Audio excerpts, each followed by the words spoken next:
Hi అండి అందరికీ. ఈరోజు ఏంటో అందరికీ తెలుసు, తొలి ఏకాదశి అంటే మొదటి ఏకాదశి. ఈరోజు ఉపవాసం చేసి భక్తితో వెంకటేశ్వర స్వామిని పూజించడం వల్ల చాలా పుణ్యం అని అంటారు. సో లేట్ ఎందుకండి, వెళ్ళి స్వామివారి దర్శనం చేసుకుందాం రండి. ఒకసారి టెంపుల్లో చూడండి అసలు ఎంతమంది భక్తులు ఉన్నారో. సో జనరలీ హిందూ ధర్మం ప్రకారం ఈరోజు ప్రారంభంగా చెప్తారు. దేనికంటే చతుర్మాసానికి, అంటే విష్ణు భగవంతుడు నిద్రలోకి వెళ్ళిపోయే కాలం, యోగ నిద్ర అని కూడా అంటారు.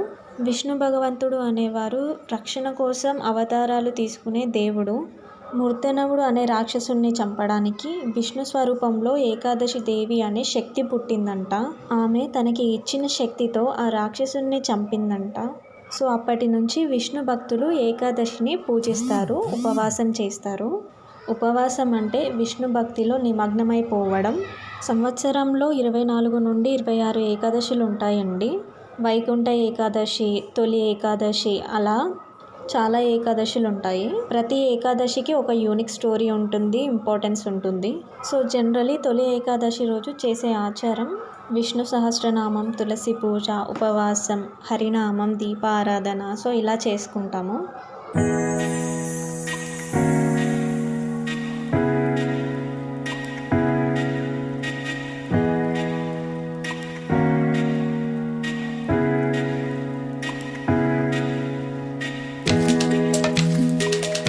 సో దర్శనం కోసం లోపలికి వెళ్తున్నామండి.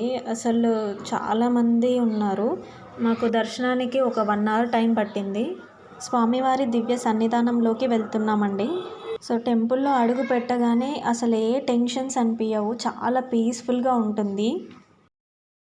స్వామివారి సన్నిధిలో వేసే ప్రతి అడుగుకి కూడా ఒక ఆనందం ఉంటుందండి. ఇక్కడ అందరం లైన్లో నిలబడి పేషెన్స్తో స్వామివారి దర్శనం కోసం ఎదురు చూస్తున్నాము. ఇక్కడ టెంపుల్లో కర్పూరం స్మెల్ కానీ, తులసి మాల స్మెల్ కానీ, ఎక్కడ చూసినా టెంపుల్లో అదొక వైబ్, చాలా పీస్ఫుల్ వైబ్ అనిపిస్తుంది. ఎప్పుడు వచ్చినా సరే ఫస్ట్ టైం వచ్చిన ఫీలింగ్ వస్తుంది ఈ టెంపుల్కి వస్తే, అంత బాగుంటుంది.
అందరికీ తొలి ఏకాదశి శుభాకాంక్షలు. వీడియో నచ్చితే లైక్ చేయండి. Thank you.